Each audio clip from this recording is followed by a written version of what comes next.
आज साथियों, पूरे प्रदेश के अंदर बहुत बड़ी संख्या में आदिवासी और दलित समाज के भाई भी हैं। यहां पर भी होंगे दलित समाज के कुछ साथी है कि नहीं? अरे जरा जय भीम बोलिए तो पता चले। जय भीम। अब तमाम साथियों को एक बात कहने के लिए आया हूं, दिमाग में फिट कर लीजिएगा, आखिरी दिन है।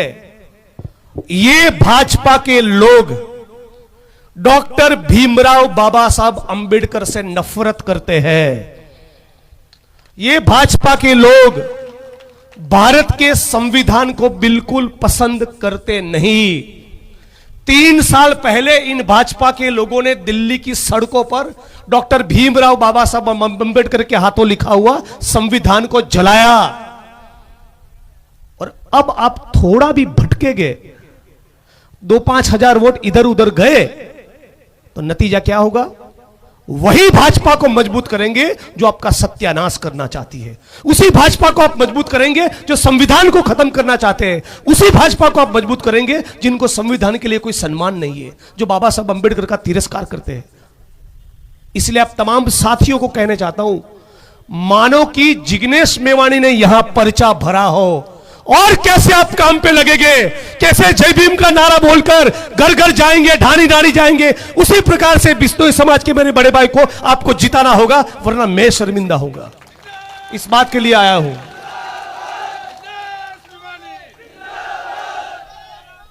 और बदले में मैं और बिश्नोई साहब आपको वचन देते हैं, आपको कुछ भी तकलीफ होगी, आधी रात को आपके बीच में आकर खड़े रहेंगे। और मैं जब वचन देता हूं तब मोदी वाला नहीं होता, मैं अपने वचन पे कायम रहता हूं।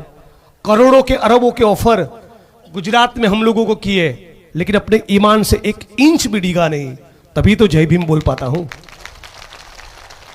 पालनपुर के मेरे सर्किट हाउस से आसाम की पुलिस 2500 किलोमीटर दूर आसाम की जेल में ले गई, तब भी आसाम पुलिस को भी बोल दिया था, यहां से अरुणाचल प्रदेश ले जाना हो, चाइना ले जाना हो तो ले जाओ, बाकी भाजपा के साथ इस जीवन काल में कभी समाधान नहीं करेंगे। इस जीवन में कभी कॉम्प्रोमाइज भाजपा के साथ नहीं हो सकता। और इस कारण नहीं हो सकता है क्योंकि वो दलित विरोधी है, वो आदिवासी विरोधी है, वो किसान और मजदूर विरोधी है।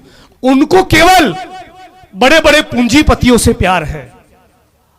भगत सिंह को जब पूछा मुकदमे की कार्रवाई के दौरान कि क्रांति क्या है, तब शहीद आजम भगत सिंह ने कहा था कि क्रांति से हमारा मतलब है किसानों और मजदूरों के हाथ में सत्ता। अब भाजपा वालों को पूछो तो ऐसा कहेंगे कि क्रांति से मतलब है अडानी और अंबानी की जेब में सत्ता। जब लाखों आदिवासी और दलित मजदूर कोरोना के संक्रमण काल के दौरान हजारों किलोमीटर पैदल चलकर जा रहे थे, तब यह भाजपा की सरकार 2 वक्त की रोटी देने को तैयार नहीं थी। मोदी साहब खुद 12,000-15,000 करोड़ के हवाई जहाज में घूमते हैं। सोच लीजिए, इस मुल्क में 80 करोड़ लोगों को राशन पर जीना पड़ता है और मोदी साहब इतने महंगे हवाई जहाज में घूमते हैं। लेकिन जब कोरोना का संकट आया, तब 2 वक्त की रोटी मजदूरों के पास नहीं थी, दलितों के पास नहीं थी, आदिवासियों के पास नहीं थी। वो जब लंबी लंबी कतारों में अपने मुल्क में, अपने वतन में वापस जा रहे थे, तब ये सरकार एक बस का इंतजाम भी नहीं कर पाई। और दूसरी तरफ गहलोत साहब की सरकार इंदिरा रसोई लेकर आई है। ये 2 सरकार के बीच का अंतर आपको समझना पड़ेगा। आज मैं साथियों को पूछ रहा था कि बिश्नोई साहब ने क्या काम किए, थोड़ा मुझे बताइए, मैं जनसभा में रखना चाहता हूं। इतने काम ये लोग गिनवा रहे थे कि मुझे लगा कि ज्यादा लिखने बैठूंगा तो पूरा मेरा वक्त जाया हो जाएगा।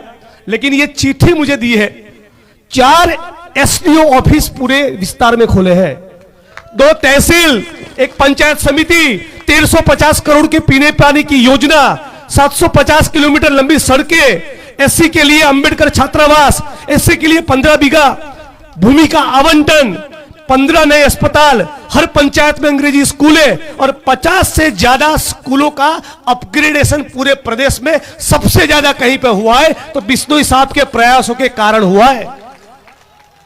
मेरे वाल्मीकि समाज के, मेघवाल समाज के, दलित समाज के भाइयों, युवा साथियों, समझो, दो पांच हजार वोट कहीं खराब करोगे तो एक दिन के लिए तो कर दोगे, लेकिन जब आपका बेटा किसी बड़ी बीमारी का शिकार बनेगा तब आपको गहलोत साहब की चिरंजीवी योजना की याद आने वाली है। इस बात को याद रखिएगा।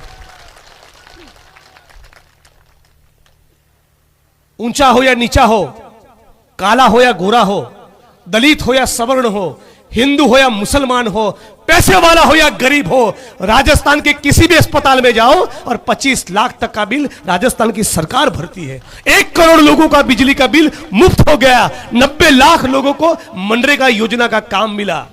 तो हम लोगों को जाति और धर्म के झगड़े में पड़ना नहीं है। दलित समाज के बहुत से लोग रविदास ने मानते हैं। ऐसो चाहू राज में, रविदास जी ने कहा है, ऐसो चाहू राज में जहां मिले सभी को अन्न, छोटे बड़े सब सम बसे, रविदास रहे प्रसन्न। यह हमारी विचारधारा है। कबीर साहब ने कहा है कि साई इतना दीजिए जाने कुटुंब समाए, मैं भी भूखा ना रहूं साधु न भूखा जाए। कुछ लोग, ये भाजपा के लोग, ये रामसा पीर की धरती पर आप देखिएगा नफरत की बात करेंगे, घृणा की बात करेंगे, हिंसा की बात करेंगे। लेकिन राहुल जी ने 4000 किलोमीटर की पदयात्रा की, किस लिए? नफरत के बाजार में मोहब्बत की दुकान खोलने के लिए। और अंततोगत्वा आखिरकार विजय प्यार की होगी, मोहब्बत की होगी। डॉक्टर भीमराव बाबा साहब अंबेडकर के सपनों को साकार करना है तो राहुल जी के साथ चलना है। वो एक ऐसा व्यक्ति है कि दूसरी बड़ी दलित पॉलिटिकल पार्टियों के नेता जाए न जाए, सबसे पहले जब दलित बेटी के ऊपर बलात्कार करके उसके शव को उसके मां बाप को सौंपने के बजाय अंतिम संस्कार कर दिया, तब सबसे पहले वहां कोई पहुंचा था हाथरस में, तो वो राहुल गांधी पहुंचे थे। जब हमारे गुजरात के अंदर ऊना हुआ, 4 दलितों को गाड़ी के साथ बांधकर पीटा गया, वहां पर भी राहुल गांधी गए थे। जब मुझे आसाम की जेल में डाला तो पूरी पार्टी को राहुल जी ने आदेश दिया था हर कीमत पर जिग्नेश मेवाणी के साथ खड़े रहना है। और उसी प्रकार से गहलोत साहब, हम और बिश्नोई साहब डॉक्टर भीमराव बाबा साहब अंबेडकर की कसम खाकर कह रहे हैं आपके साथ आधी रात में खड़े रहेंगे। पूरे राजस्थान के चुनाव के नतीजे आएंगे, तेलंगाना के आएंगे, छत्तीसगढ़ के आएंगे, मध्य प्रदेश के आएंगे, मिजोरम पे आएंगे, लेकिन मेरी नजर इस सीट पर रहने वाली है। मैं आपके बीच में, मेरे दलित समाज के परिवार के बीच में अपनी पगड़ी रखकर जा रहा हूं। यह आपको तय करना है। हर कीमत पर मेरे बड़े भाई जीतने चाहिए। हर कीमत पर, हर कीमत पर मेरे भाई जीतने चाहिए। बदले में हम तमाम काम, जो भी दलित समाज का काम होगा, जो भी किसान और मजदूर का काम होगा, आप आधी रात को उठाइएगा, मेरे भाई आपके बीच में आकर खड़े रहेंगे। अरे मैं तो यहां तक कहना चाहता हूं, मान के किसी प्रदेश में चुनाव हो रहा है, सुन लीजिएगा, मान लीजिए कि किसी दूसरे प्रदेश में चुनाव हो रहा है, राजस्थान में नहीं, और वहां 1200 रुपये में गैस का सिलेंडर मिल रहा है, तो आपको कोई कारण ही नहीं बनता कि आपका वोट दूसरे छोटे दलों में खराब करे। आपका तो फिर एक ही लक्ष्य होना चाहिए कि इन भाजपा को मजा कैसे चखाए, और इस भाजपा को मजा चखाना है तो एक ही तरीके से चखा सकते हैं, आपका एक एक वोट पंजे के साथ जाए। यही एक लौता रास्ता है।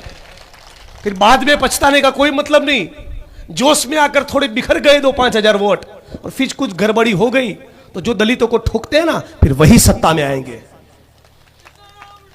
जो दलितों की सुरक्षा के लिए जो कानून बना है, उस कानून को जो लोग खत्म करना चाहते थे, जो 2 अप्रैल के भारत बंद में आपके खिलाफ थे, ये भाजपा वाले फर्जी मुकदमे कर रहे थे कि नहीं कर रहे थे, तो वही जीते। ऐसा कोई काम करना मतलब बेवकूफी करने के समान है। बस केवल इतनी बात कहने के लिए आपके बीच में आया हूं।